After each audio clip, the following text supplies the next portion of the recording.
Boa noite, caros ouvintes.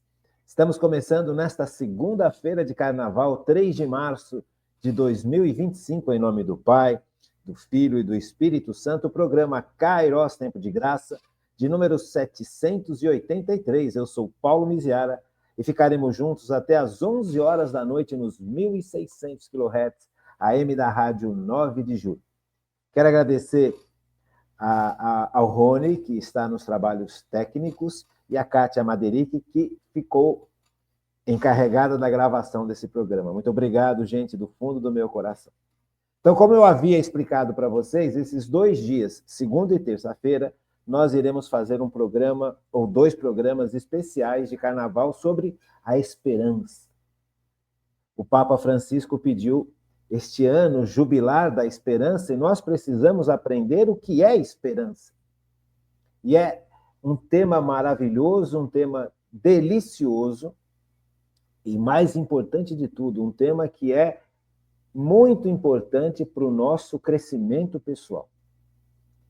Esses 2 programas que nós iremos fazer hoje e amanhã estão voltados basicamente para o estudo que o Papa Bento XVI fez sobre a esperança. Então, nós estamos usando aqui o sentido mais profundo da Igreja, que é justamente o pedido do Papa de termos um ano jubilar, que é baseado na esperança, um ano onde nós vamos ter os nossos perdões, a nossa misericórdia reconhecida por Deus, e, ao mesmo tempo, conhecer mais sobre essa virtude tão importante e tão decisiva na vida da gente. Veja, o Papa Bento XVI, ele fala uma coisa muito interessante nesses estudos sobre a esperança. Ele fala que a esperança está doente, está enferma, e que isso significa que as pessoas não conseguem olhar para o futuro e não conseguem lidar com as dificuldades. Veja, a virtude da esperança, ela é imprescindível, que é uma virtude teologal, nós recebemos no nosso batismo. Nós não nascemos com esperança, tipo virtude teologal. Nos é dada a partir do batismo. Quando somos batizados, pelos méritos de Cristo, nós recebemos a virtude da fé, esperança e caridade. Veja. E a esperança me garante ver um futuro, me garante ser protegido por Deus para enfrentar as dificuldades dessa vida e um dia estar mergulhado por Cristo na Trindade Santa, na felicidade eterna. É isso que a virtude da esperança nos dá. Então, quando a virtude da esperança está machucada, adoentada, está enferma, como falava, né, o Papa Bento XVI, a gente percebe que é necessário compreender por que essa virtude está tão ferida e o quanto isso atrapalha a vida da gente. Então, eu acho que o Papa Francisco ele foi muito ungido pelo Espírito Santo para propor nesse ano santo, né, esse ano de 2025, essa situação de esperança. Uma pessoa que tem esta esperança machucada, ela é incapaz de olhar para o futuro com alegria, com tranquilidade, com felicidade. Ela vê tudo nebuloso, vê tudo, sabe, fechado. Você não tem perspectiva.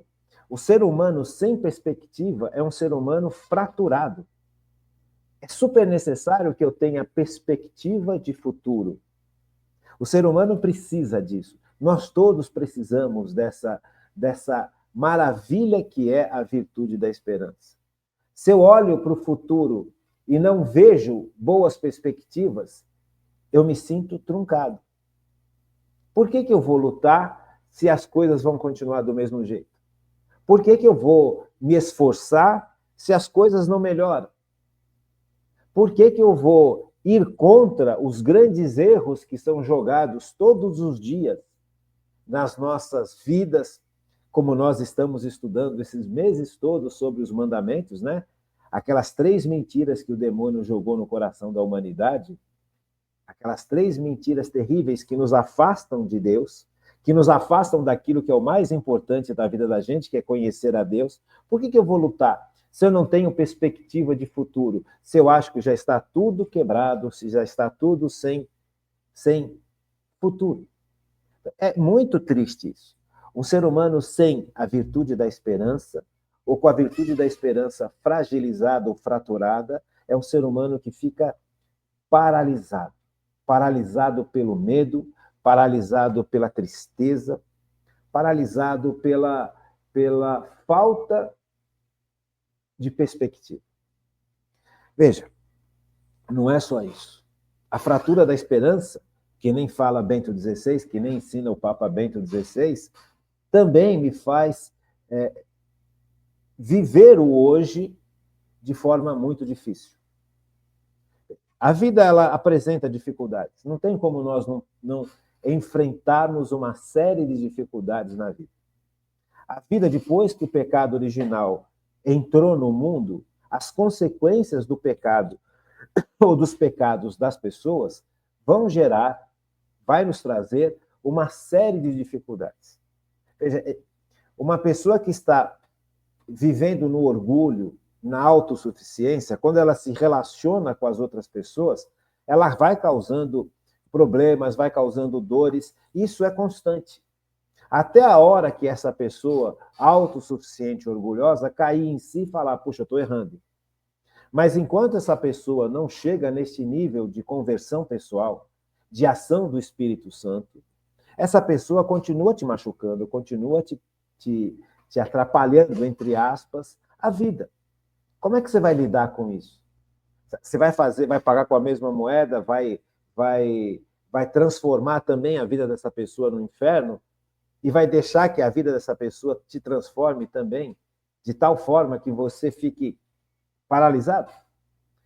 Veja como isso é importante, como a esperança é importante, tanto em relação ao futuro quanto em relação ao presente.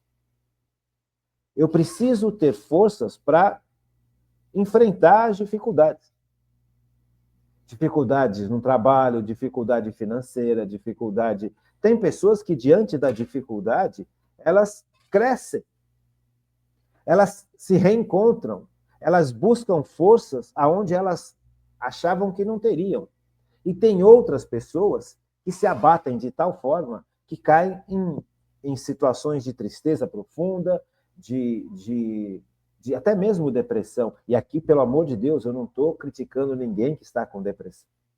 Mas só para a gente compreender. Veja, a virtude da esperança ela vai agir exatamente nesse nível de dificuldade e de realidade que o ser humano vive. Não é possível que a gente passe a vida, passe a nossa existência sem ter uma realidade de dificuldade. Veja, há pouco tempo atrás, um grande amigo meu, ele estava fazendo uma palestra para um trabalho muito interessante feito com casais que se separaram. Ele é um advogado, ele tem uma família muito legal, muito bacana, eles se dão bem, e ele trabalha com pastoral da família. E nesse trabalho de pastoral da família, ele foi convidado para uma palestra onde ele se deu conta que existe um trabalho maior ainda feito com pessoas que sofreram situações de separação. São cerca de 800 pessoas que estão vivendo dentro dessa situação de separação. E aí ele me perguntou, há um tempo atrás, o que eu respondo para essas pessoas, né? Como é que eu vou falar para essa pessoa manter-se firme na fé diante de uma situação tão difícil quanto uma separação, um adultério, coisa parecida? Veja, você tem um roteiro de trabalho para lidar com esse tipo de situação. Você tem um roteiro.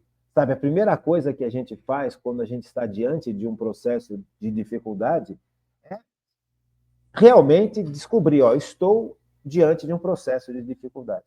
eu estou de luto. Algo morreu dentro de mim. Algo morreu nessa relação, algo fez com que essa relação terminasse. Quer dizer, então a primeira coisa que eu tenho que fazer é realmente me colocar diante da situação difícil e reconhecer a situação difícil. Não é fingir que ela não existe. Ela está aqui, na minha cara, escancarada. A dor está pungente, é difícil demais. Primeira coisa não é fugir disso, é reconhecer. A segunda, que é bonito pra caramba também, é você se descobrir que você continua sendo filho de Deus. Que você continua amado por Deus. Apesar dos erros, dos pecados e dos fracassos, você é amado por Deus. E terceiro ponto é você começar um processo de perdão. Você se depara com a dor, você reconhece que houve uma morte aqui, que há um luto, e que há um período de luto, de tristeza, de sofrimento, de choro, de lágrimas, mas, ao mesmo tempo, você continua sendo amado e amada por Deus, e você precisa resgatar a sua vida e voltar a viver ao lado de Cristo, na presença do Espírito Santo. Então, como é que você faz isso? Perdão, você perdoa em nome de Jesus e vai seguindo. Quer dizer, você tem todo um processo aqui de trabalho. Mas se a pessoa está diante de uma dificuldade tão grande quanto essa e já carrega uma fratura brutal na virtude da esperança, essa pessoa sucumbe a esta dor maior, sucumbe à tristeza, sucumbe ao pecado.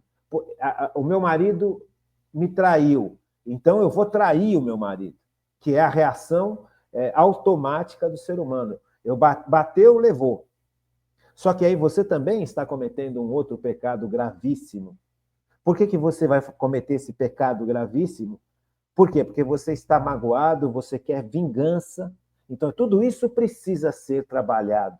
Agora, se a pessoa está com a fratura exposta na esperança, aonde que ela vai encontrar forças para isso? Então, é lógico que vai encontrar forças no sacramento, na comunidade, na igreja, e assim que a gente vai superando, até o momento em que, se Deus quiser, esse casal possa se reconciliar e voltar a viver como casal. Veja, e aí é um outro processo. Mas, enfim, só para você perceber como é difícil a gente viver sem a virtude da esperança. Viver sem essa perspectiva maravilhosa de que a vida tem um futuro e de que nós somos amparados e protegidos por Deus. Então, esse é o sentido em que nós vamos nos aprofundar muito nesses 2 dias, se Deus quiser. Tanto para compreender a virtude da esperança no seu mais profundo significado, quanto para entender aquilo que nos quebra a virtude da esperança. Então, esses 2 programas, realmente, eles serão muito bem levados nesse sentido. Virtude da esperança, o que quebrou em mim para que eu tivesse a virtude da esperança adoecida na minha vida, e a importância da virtude da esperança. O que é realmente a virtude da esperança? Gente, a virtude da esperança não é uma vida de otimismo.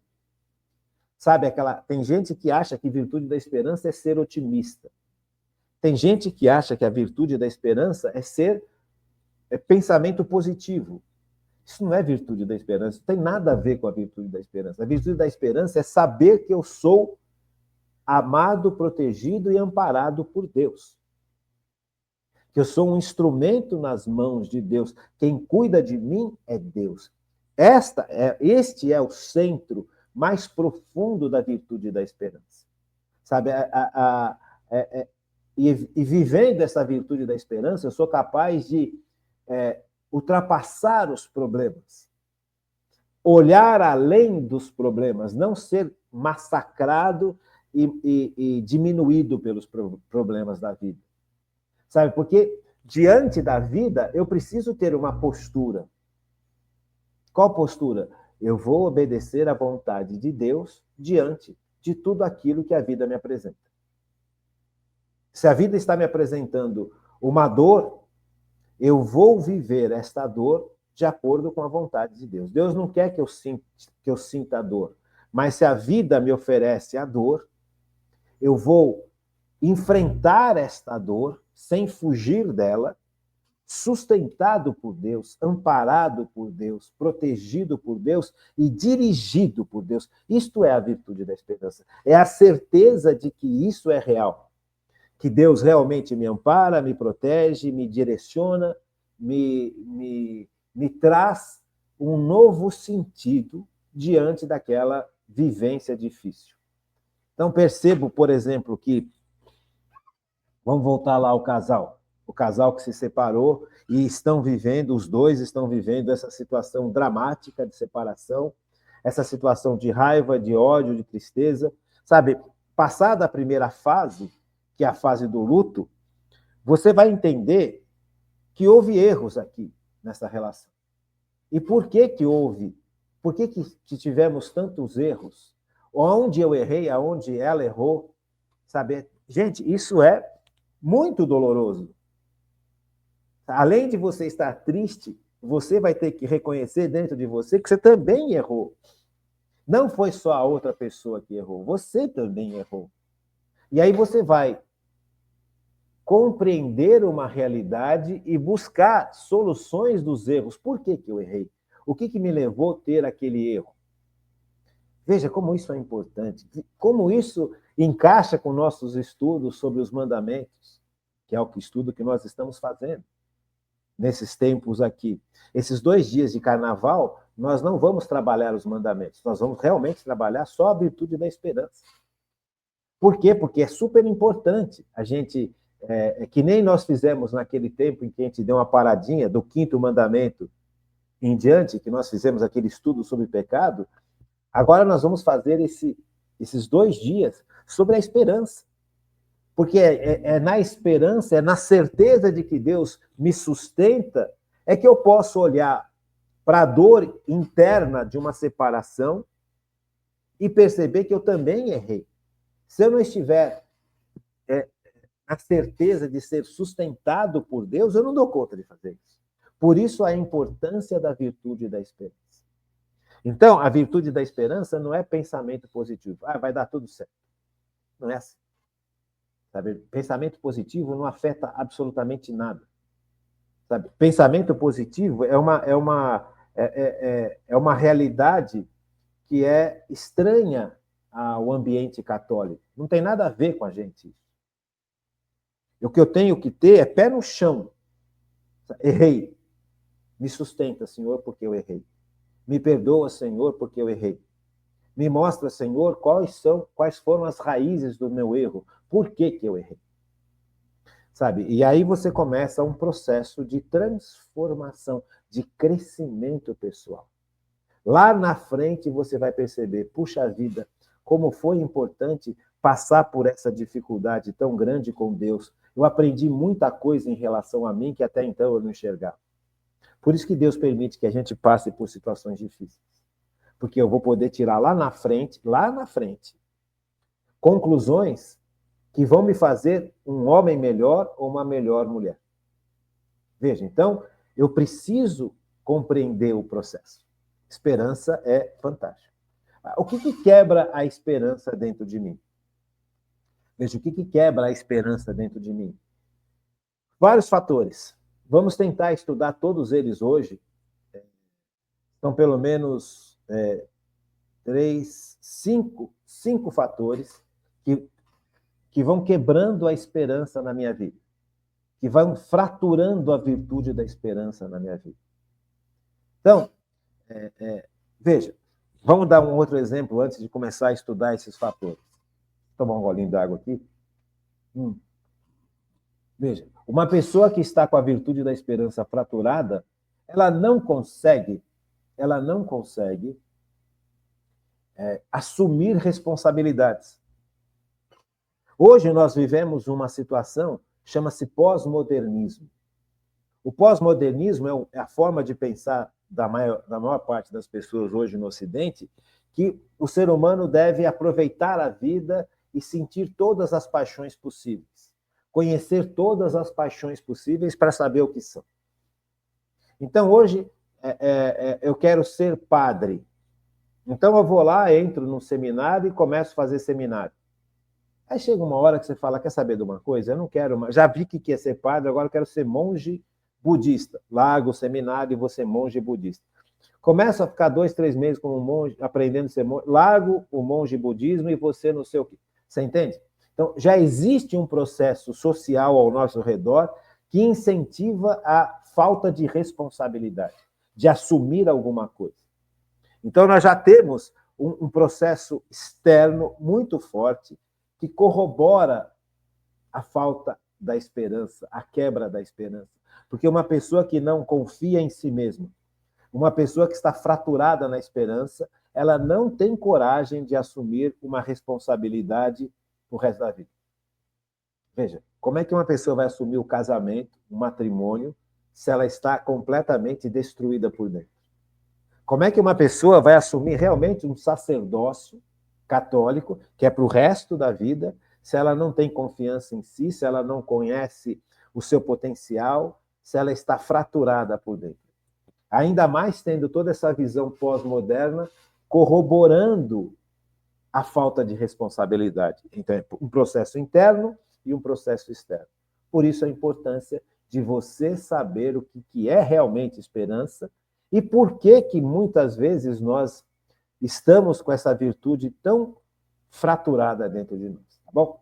Então, uma das coisas que quebram em nós a certeza de sermos amados por Deus, protegidos por Deus, amparados por Deus, que é, no fundo, a virtude da esperança, né? Eu caminho porque eu sei que Deus está comigo. Eu caminho porque eu sei que Deus é meu Pai. Eu caminho porque eu sei que Jesus não me abandona. Eu caminho porque eu sei que eu sou precioso aos olhos de Deus. Vamos pegar lá Isaías 43. Isaías 43. É tão lindo isso. Veja, Isaías 43 diz assim: e agora eis o que diz o Senhor, aquele que te criou Jacó e te formou Israel. Nada temas, porque eu te resgato. Eu te chamo pelo nome, és meu. Se tiveres de atravessar a água, estarei contigo, e os rios não te submergirão. Se caminhares pelo fogo, não te queimarás, e a chama não te consumirá. Pois eu sou o Senhor teu Deus, o Santo de Israel, teu Salvador. Dou o Egito por teu resgate, a Etiópia e Sabá em compensação, porque és precioso aos meus olhos. Guarda isso, gente. Isso é base da esperança, porque és precioso aos meus olhos. Eu te aprecio e te amo, e eu troco reinos por ti. Que coisa mais linda. Entrego nações em troca de ti. Fica tranquilo, pois estou contigo. Do Oriente trarei tua raça, e do Ocidente eu te reunirei. Veja, aqui, Isaías, ele está nos mostrando o sentido mais profundo da virtude da esperança. Esse é o grande sentido da virtude da esperança. Vamos ler de novo? Porque se eu não tenho essa certeza absoluta, se eu não vivi essa realidade, se eu nunca me senti amado por Deus, amparado por Deus, protegido por Deus, eu preciso pedir a Deus que Ele me dê esta graça, porque isso é uma graça que Deus dá para a gente. Jesus morreu numa cruz para que essa graça chegasse até nós. O próprio Cristo fala claramente isso, quando ele cita aquele trecho tão maravilhoso em que ele pede que a gente dê o peso da vida para ele, o fardo da nossa vida deve ser entregue a Cristo. Sabe, porque o meu peso é leve e o meu fardo é suave. Então, essa realidade é a base da esperança, da virtude teologal da esperança. A virtude teologal da esperança me dá certeza disso aqui. Então, eu leio esse trecho do livro de Isaías, Isaías 43, e sei que isso é para mim. Porque a virtude da esperança que eu recebi no meu batismo me garante isso aqui. Vamos ler de novo? Não custa a gente ler de novo. Isso é uma leitura que nós deveríamos ter sempre. Essa é uma leitura que nós deveríamos constantemente trabalhar, ter ao nosso lado. Se for possível, decorado.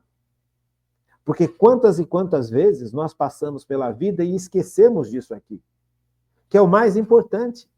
Não tem nada mais importante de eu descobrir ser amado por Deus. Não tem nada mais importante de eu descobrir ser querido por Deus. Veja, e agora eis o que diz o Senhor. Aquele que te criou, Jacó, e te formou, Israel. Nada temas, pois eu te resgato. Você percebe? Deus está comigo. Em todas as dificuldades, Deus está comigo. Nada temas, porque eu te resgato. Sabe, eu te resgato. Isso, esse trecho de Isaías, nós vamos voltar na aula de amanhã, na segunda aula, né? Que são terça e quarta de carnaval. Nós vamos voltar para esse trecho para a gente perceber a importância de saber por que eu sou precioso aos olhos de Deus. Isso é muito importante. Mas agora, desde agora, a gente já vai começando a compreender isso. Nada temas, porque eu te resgato, eu te chamo pelo nome, és meu. Se tiveres de atravessar a água, estarei contigo. Veja, o judeu morria de medo da água. O judeu não era um bom navegante. Os fenícios eram bons navegantes no tempo lá de Israel antigo. Os fenícios eram os grandes navegantes da antiguidade. Foram os fenícios que ensinaram os romanos a navegar, os judeus a navegar. Então, o judeu, diante da água, ele tinha medo. Ele tinha medo de enfrentar os mares, ele tinha medo de enfrentar as águas profundas, né? Então, Deus está falando para eles, olha, se tiveres de atravessar a água, estarei contigo. Veja, no medo mais profundo daquele povo, atravessar os mares. Eles não eram como os fenícios, eles eram completamente diferentes.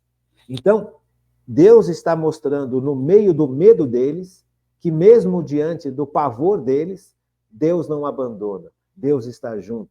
Lembra daquele milagre maravilhoso que Jesus realiza?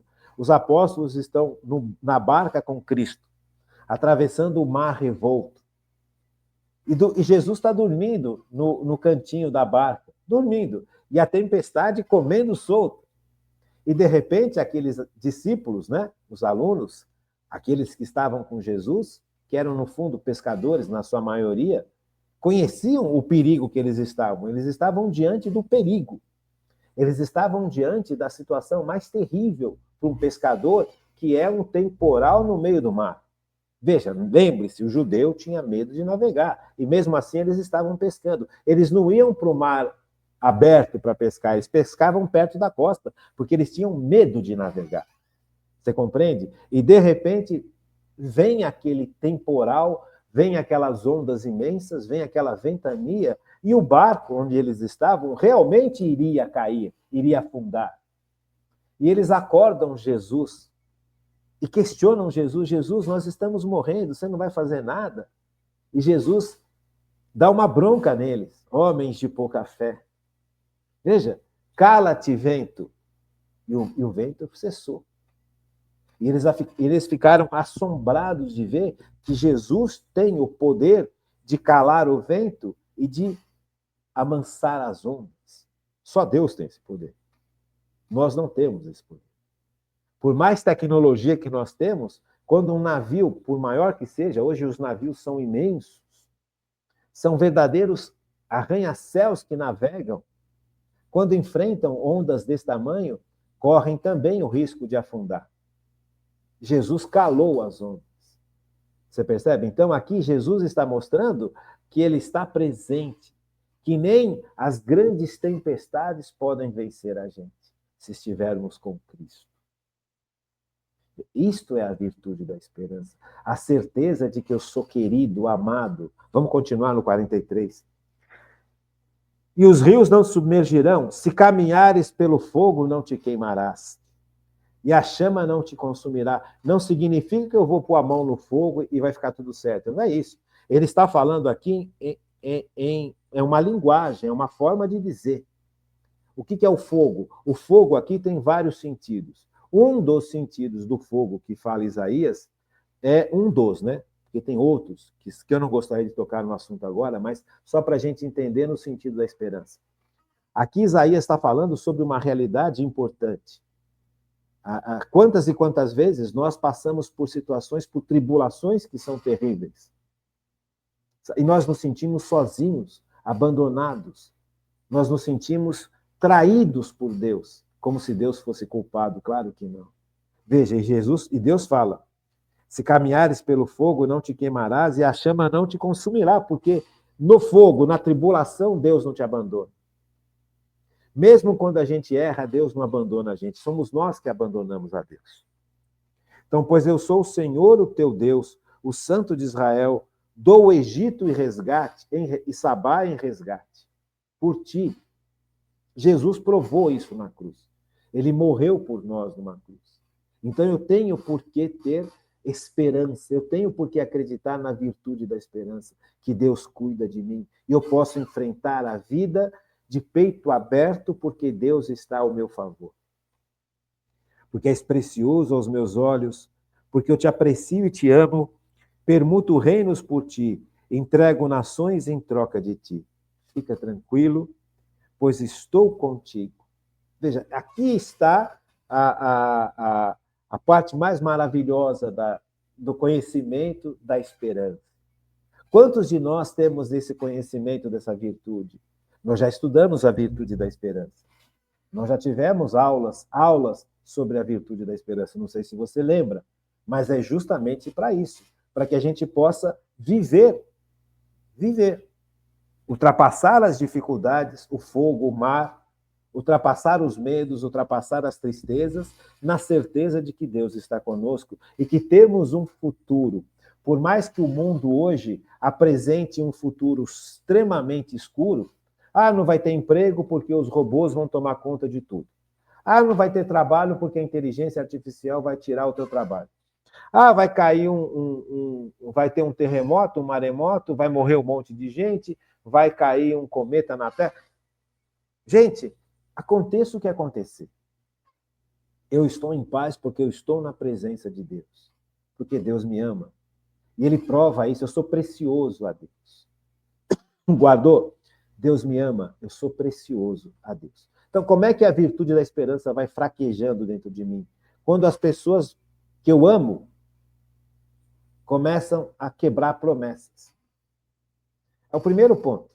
Que vai quebrando a virtude da esperança dentro de mim. Apesar da virtude da esperança ser uma virtude teologal, ela vem de Deus, ela age no ser humano.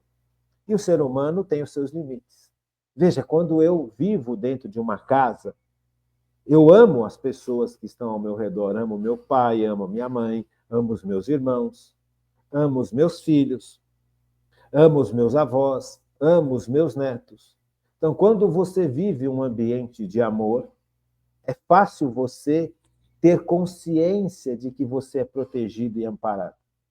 Quando você vive dentro de uma casa onde as pessoas não te tratam bem, onde as pessoas falham com você e falham grosseiramente, esta sensação de ser amparado e protegido, humanamente falando, pela família, quebra. E, por consequência, quebra, e não deveria quebrar, a sensação de ser amado e protegido por Deus. Você compreende? Esse é o primeiro ponto nevrálgico para quebrar a nossa... para fazer com que a nossa virtude teologal, que vem de cima da esperança, se torne fragilizada. Primeiro ponto. Por quê? Porque a gente associa demais aquilo que os nossos pais fazem com o que Deus faz. Sabe? E não está errado, porque, na realidade, os pais deveriam ser imagem de Deus. Deveriam. Mas não é sempre que consegue. Porque Deus é Deus. Deus é perfeito. Deus não tem erro. Deus não tem limites. Deus não está dividido. Deus não tem tristezas, angústias e ansiedades. Deus é Deus. Os nossos pais não são deuses. Eles são imagem muito pequenininha de Deus. Então, quando os nossos pais falham conosco, seja qualquer tipo de falha, nós nos sentimos desamparados. e por associação que é indevida, porque Deus não tem nada a ver com isso, é falha dos outros, não é falha de Deus. Eu vou associar a falha dos meus pais a Deus. Então eu vou começar a desconfiar que Deus também pode falhar. E aí eu vou me lembrar daquela primeira mentira que nós estudamos. Se lembra aquela primeira mentira que nós estudamos, lá, as 3 mentiras do demônio contra o conhecimento de Deus? Justamente é essa.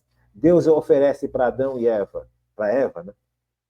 Escolha, ou ser feliz ou obedecer a Deus, porque Deus não é confiável.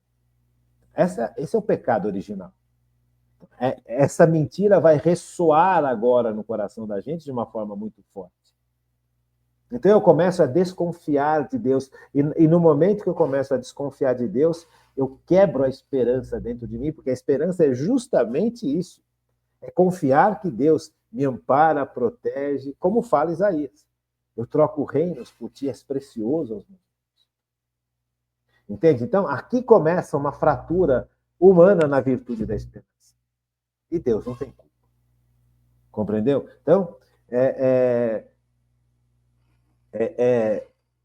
básico isso. Isso é muito básico. Se você teve problemas sérios com seus pais, é bem provável, não digo que é certo, mas é bem provável que nós tenhamos muitas dificuldades em relação a termos fé e esperança em Deus. Achar que Deus vai realmente cuidar de mim, quando meus pais não cuidaram. Então, isso é muito, muito sério. Por isso que o Papa explica sobre as fraturas da esperança. Porque o Papa Bento XVI sabia muito bem que grande parte da população do mundo ocidental, os pais estavam ausentes, os pais estavam distantes, os pais estavam trabalhando, cuidando da vida e não sei o quê, e os filhos vão ficando para trás. E aí vai causando nos filhos essa desconstrução. Percebe? Por isso que o Papa Bento XVI fez esse estudo profundo sobre as fraturas da esperança, da virtude da esperança. E a primeira é exatamente essa. A segunda fratura da esperança é quando eu me sinto sozinho. Eu me isolei, ou seja lá qual for o motivo, eu me sinto sozinho. Eu não sinto que eu sou apoiado, eu não sinto que eu sou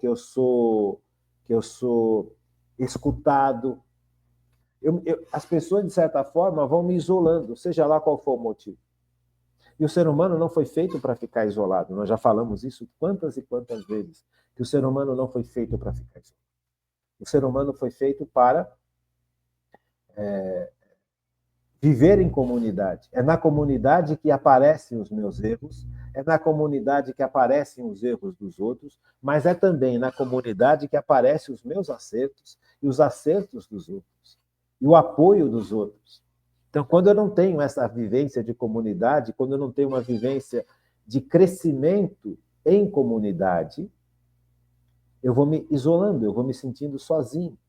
Eu vou me sentindo de tal forma que a solidão, em determinados momentos, né, me levam lá para baixo. Por quê? Porque tem determinados momentos que eu preciso de um apoio, e esse apoio não chega. Eu preciso de uma palavra de incentivo, eu preciso de uma palavra de carinho, eu preciso de uma palavra de correção, e essa palavra não chega. E aí eu vou me sentindo isolado. E é exatamente isso que o demônio quer, que você se sinta isolado. Isso para fraturar a virtude da esperança, que é justamente a certeza de que eu não estou sozinho, que Deus está comigo. Vamos voltar lá para Isaías 43. Pois eu sou o Senhor teu Deus, o Santo de Israel. Eu dou o Egito por teu resgate, e Etiópia e Sabá em compensação, porque és precioso aos meus olhos. Eu troco reinos por ti. Gente, eu não estou sozinho. Por mais que o mundo me isole, com razão ou não, eu não estou sozinho. Então, essa sensação de estar sozinho em determinados momentos da nossa existência, em determinadas circunstâncias da nossa existência, destrói no meu coração o sentido mais profundo da virtude da esperança. Sabe, você tem que tomar uma decisão na vida. Eu tenho uma decisão para tomar. Vou largar esse emprego e vou começar outro. Vou abandonar a faculdade e vou fazer outra. Sabe, são decisões difíceis. Vou deixar esse namoro porque eu não sei se eu gosto dessa pessoa de verdade. Ou só estou com ela porque eu me sinto apoiado. Mas realmente eu não sinto amar, eu não amo. Eu só sinto apoio, não amor. Você tem várias decisões difíceis para tomar e você não tem a quem recorrer. Aí você percebe a solidão. Essa solidão negativa. E aí você associa essa solidão ao seu redor com a solidão em relação a Deus. Deus não presta atenção em mim, claro. É evidente que presta atenção em você. Só que nessa hora a gente não sente. Só que nessa hora o demônio já jogou o veneno dele, da primeira mentira. Olha, Deus não é confiável. Escolha. Ou vai ser feliz ou obedecer a Deus. Se você obedecer a Deus, você vai ser infeliz. Agora, se você não obedecer a Deus, você vai encontrar a turma que você quer, o apoio que você quer. Você percebe? Então, tem muito a ver com tudo isso que nós já estudamos. Muito a ver. Por isso é importante a gente rever algumas coisas para colocar a virtude da esperança aonde ela deve estar e como ela deve estar. Sabe, Deus não tem culpa que nas horas mais cruciais da minha vida as pessoas não estavam perto de mim. Talvez o culpado seja eu mesmo. Talvez o meu jeito orgulhoso, o meu jeito prepotente, o meu jeito autossuficiente afaste as pessoas. Talvez seja isso. Talvez seja a inveja, que as pessoas tenham inveja da gente porque a gente teve uma vitória legal em alguma área da vida e os outros ficam com inveja e se afastam da gente. E no fundo querem o nosso mal também, isso é real. Só que Deus não tem culpa. Deus não se afastou. Estou contigo. Se tiveres de passar pela água, estarei com você. Se eu tiver que passar pelo fogo, estarei com você. Você percebe? Mas automaticamente eu vou associar, da mesma forma que eu associei a falta das promessas cumpridas, né? Eu vou associar a ausência a Deus. E Deus não tem culpa. Gente, Deus não tem culpa. Realmente é muito triste e aos poucos nós vamos percebendo o quanto dentro de nós também há uma fratura da esperança, da virtude da esperança. Uma outra coisa que quebra a gente dentro, quebra a nossa alma, é quando a gente escuta palavras que nos desclassificam, justamente de pessoas que nós amamos, né? Se nós soubéssemos o mal que causam essas palavras que nos desclassificam, nós realmente não falaríamos tanto. Não falaríamos tanto. É que talvez nós não percebamos o mal que as nossas palavras podem realmente fazer na vida do outro. Ainda mais quando são pessoas que nós amamos. Veja, quando um pai chega para um filho e fala: você não serve para nada, você é burro, você não tem futuro, você é um preguiçoso e não quer largar dessa preguiça, você está destruindo o seu filho. Porque essas palavras vão entrar no coração dessa pessoa, desse filho ou desta filha, e vão fazer morada aí dentro. Sabe? Vai morar, essa palavra vai criar raízes. E os frutos desta árvore que vai crescer dentro do coração do seu filho ou da sua filha são frutos venenosos ao extremo. Eu não sei se você já viu aquelas figueiras. A árvore de figueira é linda. Se você vê a árvore de figueira, elas são frondosas. Se elas crescem em ambientes adequados, elas ficam imensas. E elas dão muito fruto. E todos caem no chão. Nem o passarinho come. Por quê? Porque é venenoso. Veja, então, nós estamos com as nossas palavras criando esse tipo de situação no coração das pessoas que a gente ama. E essas pessoas que a gente ama vão ficar tão machucadas com as nossas palavras, que elas vão associar a essa falta de humanidade que nós tivemos, essa falta de carinho, essa falta de sensibilidade com Deus. E Deus não tem nada a ver com isso. Percebe? Quantas e quantas vezes você foi humilhado dentro da sua casa? Quantas e quantas vezes você foi humilhado pelos seus pais, pelos seus irmãos, pelos seus tios, pelos seus professores, pelos diretores, pelos padres, pelos evangelizadores? Você percebe? Isso tudo tem um preço altíssimo no coração das pessoas.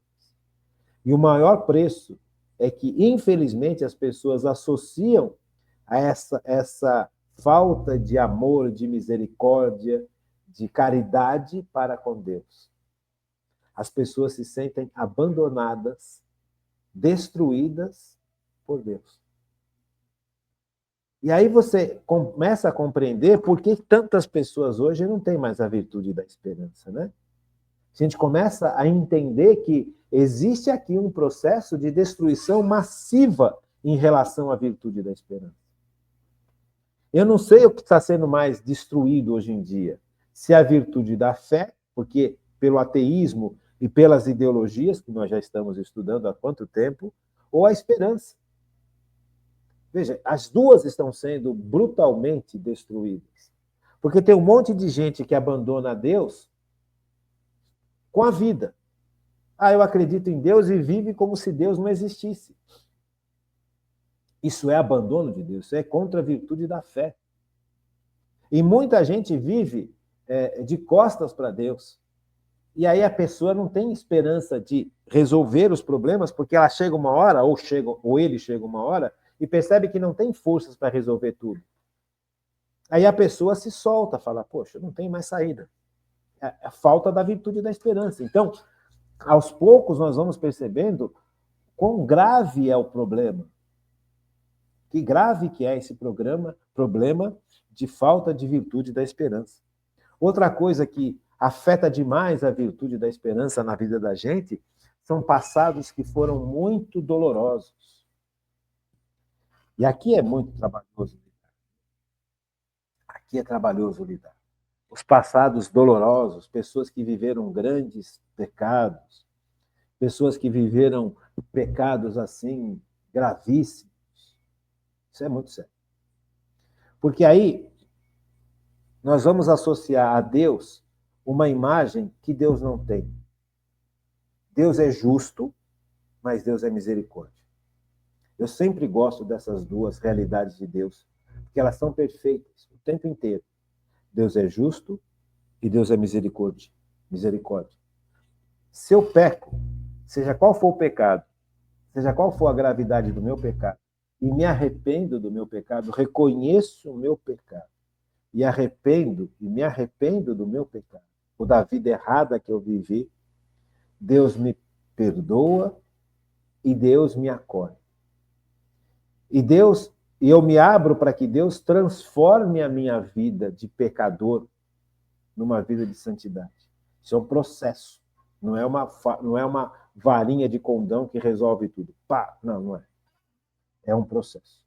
Então, essa realidade ela tem que ser bem clara no coração da gente. Veja, a culpa que a gente carrega, ela deve ser jogada aos pés da cruz de Cristo.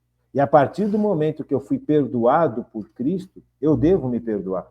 Porque se eu não me perdoo, eu estou sendo orgulhoso. Porque se Deus me perdoou, por que eu não vou me perdoar? Por mais grave do que eu tenha cometido, se Deus realmente me perdoou, eu também tenho que me perdoar. Eu errei feio. Sabe? Enquanto eu não vivo isso, enquanto eu fico preso a esse passado, toda hora remoendo esse passado, e o demônio é mestre em remoer passado. O demônio é mestre em remoer as nossas culpas. O demônio é mestre em remoer os erros graves que nós cometemos e já confessamos. É como se fosse um filme que ele vai passando o tempo inteiro na cabeça da gente. Porque o demônio não tem como mexer na sua vontade, mas ele tem como direcionar a sua vontade. Através da imaginação e através das lembranças. Então ele vai constantemente te lembrando, olha, você fez isso, você fez isso, você fez isso. E fez, né? Não vai negar que não fez, fez. A questão é que se você já foi perdoado, você já se arrependeu disso e já foi perdoado por Deus, você tem a obrigação de se perdoar e começar uma vida nova com o Espírito Santo. E começar uma vida nova com os sacramentos. É sua obrigação, não é ficar remoendo o passado. Você percebe? Agora, a partir do momento que eu caio nessa esparrela do demônio, né? O que acontece comigo? Eu vou definhando. É ladeira abaixo. Porque eu acho que Deus não vai me acolher, que eu não mereço. Ninguém merece ser acolhido por Deus. Nós fomos acolhidos por Deus pelos méritos de Cristo, não pelos nossos méritos. Por isso que Jesus morreu numa cruz, porque nenhum de nós mereceria o amor de Deus e a misericórdia de Deus e o perdão de Deus. Foi Cristo quem mereceu por nós. Só que o demônio não lembra isso para a gente. Ele só lembra dos nossos erros. E quando a gente vive preso nos nossos erros, o que acontece? Exatamente isso. Eu vou perdendo a esperança. Eu me sinto a pessoa mais terrível da face da terra. Então Deus não vai gostar de mim. Claro que Deus vai gostar de você. Então cuidado com essa tentação, gente. Isso é terrível, terrível. E outra coisa, outro ponto que destrói a esperança dentro de mim é a sensação de não ser capaz. Justamente porque eu me sinto pecador, porque eu não fiquei fechado em mim mesmo, eu não aprendi quais são as coisas boas que eu sou capaz de fazer. Sabe, eu vivi isolado, eu não me esforcei. Então, se eu vivi muito amparado, protegido ou isolado, eu não sei qual que é o meu potencial. E aí eu não sei do que eu sou capaz de fazer de coisas boas. Por isso que Deus muitas vezes permite que venha a dificuldade na vida da gente. Porque com a dificuldade, mergulhado na virtude da esperança, que é a certeza de que Deus está comigo, de que Deus vai me direcionar neste mundo e que um dia eu verei Deus face a face.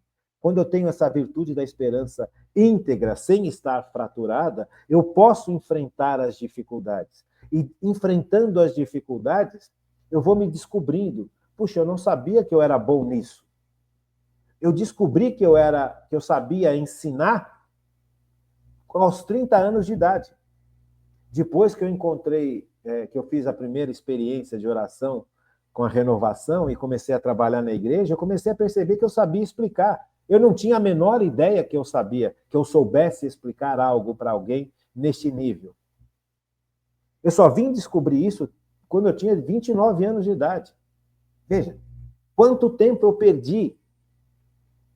Então, essa sensação de não ser capaz é brutal. A sensação de não ser capaz é porque eu acho que tudo depende de mim. Veja, isso é dom. Capacidade de ensinar é dom. Capacidade de entender é dom. Capacidade de administrar é dom. Capacidade de curar é dom. Tudo é dom. Agora, esse dom foi me dado. Mas como é que eu sei que esse dom foi me dado se eu não ponho em prática? Se eu não estou diante de situações em que me obriguem a pôr em prática as minhas capacidades. Eu não conheço as minhas capacidades. E essa sensação de não ser capaz mata a esperança. Mata a esperança. Então, eu acho que essa aula de hoje ficou muito legal pelo seguinte, porque nós começamos a enxergar o que é a virtude da esperança. Virtude da esperança não é pensamento positivo. Virtude da esperança não é otimismo. Virtude da esperança é você saber-se amado por Deus, amparado por Deus, protegido por Deus, porque você é um tesouro para Deus. Você é um instrumento nas mãos de Deus. Por isso, a virtude da esperança. Virtude da esperança não é um otimismo sonhador. Virtude da esperança é pé no chão e saber que eu não estou sozinho, que Deus me ama, que Deus guarda, que Deus protege, que Deus ampara. Então eu posso enfrentar o presente e posso olhar para o futuro.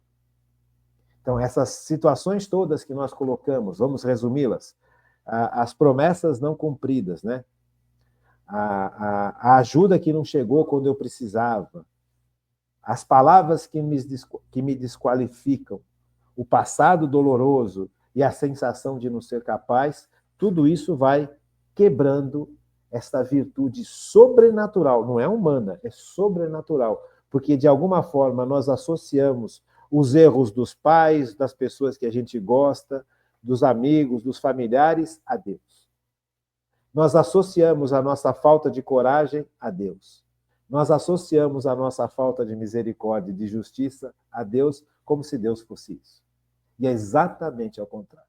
Por isso é super importante que a gente reconstrua e deixa Cristo reconstruir no nosso coração o sentido mais profundo da virtude da esperança. Tá bom? Então, para terminar esse programa, quero agradecer a presença de vocês todos e amanhã nós estaremos continuando este programa com o mesmo tema, só que mais aprofundado. Tá bom? Então, fiquem com Deus. Uma boa noite. Vamos terminar esse programa com uma música tão bonita e amanhã nos encontramos. Amém.